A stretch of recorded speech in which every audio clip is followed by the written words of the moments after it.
Welcome to This Explainer. Today, we're diving into a slightly uncomfortable truth about why your late-night ASMR habits are probably failing you, and more importantly, how we can build a scientifically proven sleep routine instead. Look, here's the reality. Most people use ASMR for sleep completely wrong. You know the drill. You lie in bed, you scroll, you pick a random video with a bright screen glaring in your face, you half watch it, get kind of bored, swipe to another one, and then you wonder why you're still wide awake and frustrated at 1 a.m. We have absolutely all been there. But today, we're going to fix that. Here is our roadmap for transforming ASMR from a distraction into a really powerful conditioned sleep tool.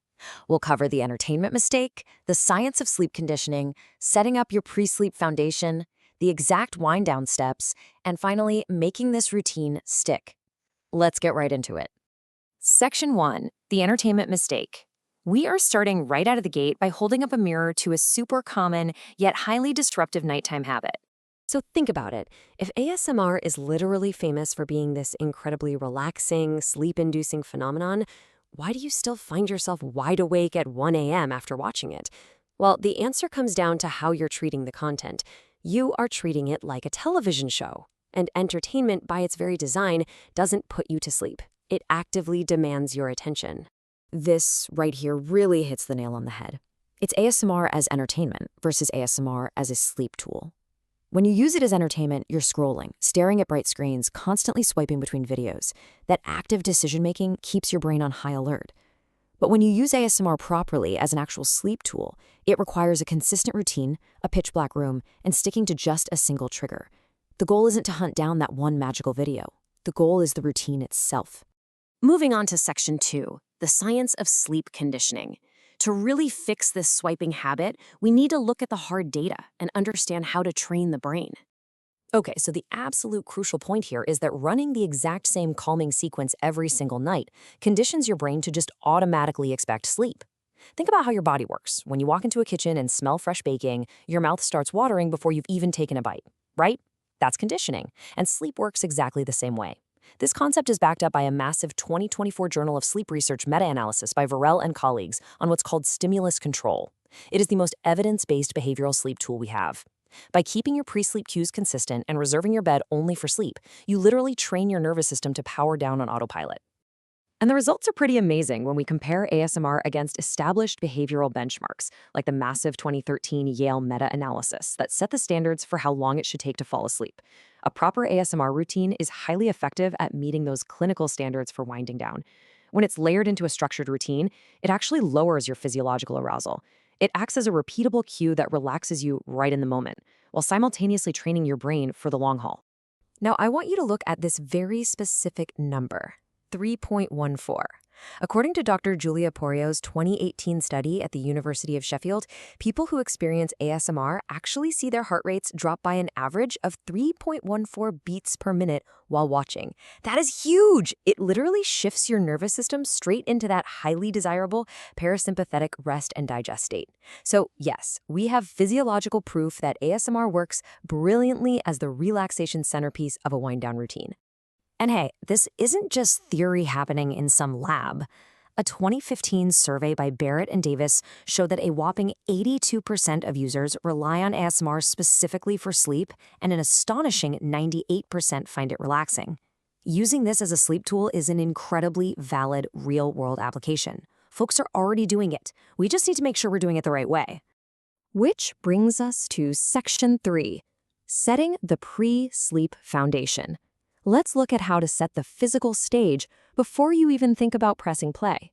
Before the whispers or tapping start, we have to prep. These 4 pre-ASMR steps lower your baseline energy, meaning the audio has way less heavy lifting to do by the time you actually get into bed. Step 1 might sound a bit backward, but it's vital. Fix your wake time. Keeping it consistent, even on weekends, anchors your biological clock. Step 2, dim the lights about an hour before bed. Bright overhead lights just scream it's daytime to your brain.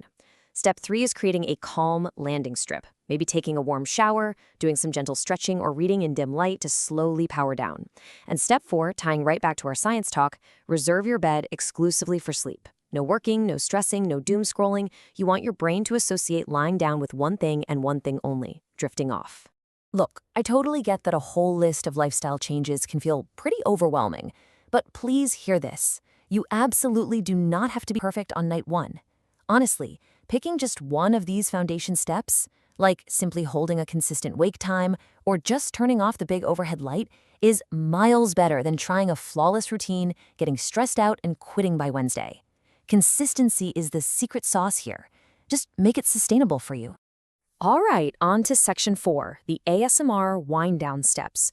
This is the execution phase where we properly layer ASMR into your freshly built routine.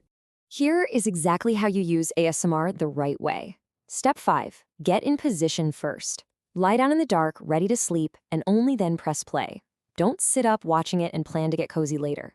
Step 6, use comfortable headphones on a low volume. So much ASMR is recorded binaurally in 3D space, and phone speakers totally ruin that amazing effect. Step 7, kill the screen completely. Step 8, pick one calming trigger like soft whispering and stop switching. Remember, constant swiping keeps your brain awake. And finally, step 9, set a sleep timer for 30 to 45 minutes so you aren't jolted awake by some random autoplay video at 3 a.m. Stick to these exact steps every single night. I really want to pause on step 7 for a second because this right here is where almost everyone sabotages their routine. The entire point is to lower your arousal, right? Well, a glowing screen 3 inches from your eyeballs does the exact opposite. Blue light actively destroys your natural wind-down signals. You absolutely must treat ASMR purely as an audio experience once you are in bed. Turn the brightness all the way down, flip the phone over, close your eyes, and let it just be sound. Now for our final section, section 5, making the routine stick. Because building this perfect routine is only half the battle, we have to make sure you don't accidentally self-sabotage it. Conditioning your nervous system takes time. On day 1, you might try this and think, well, that didn't do much. And you know what? That is completely normal. But as you push into week 1, keeping that exact same structure every single night, your brain starts building an associative link. By week 2, that automatic sleep association really locks in. The sequence itself becomes the trigger for sleep. So you have to give this routine at least a week or 2 before deciding if it works for you. To keep this going safely and effectively, try to keep the structure identical nightly, though you can totally rotate through a few of your favorite creators so you don't get bored. Crucially, follow the 20-minute rule. If 20 minutes pass and you are still wide awake, get out of bed. Do not lie there getting frustrated, because that accidentally trains your brain to associate your mattress with anxiety. Get up, sit somewhere dim, do a short wind down, and only go back when you're sleepy. And just a quick reminder, while this is a fantastic wellness tool, it's not a replacement for professional treatment like CBTI if you have severe diagnosed insomnia. It works beautifully alongside professional care, but not instead of it. So as you get ready for bed tonight, I want you to ask yourself, are you going to keep endlessly scrolling, burning your eyes with blue light while hunting for some magical video that doesn't actually exist? Or are you going to start building the consistent, screen-free routine that finally trains your body to let you rest? Remember, the magic isn't the video, the magic is the routine. Pick just one step from today's explainer, try it tonight, and take back your sleep. Thanks so much for joining me.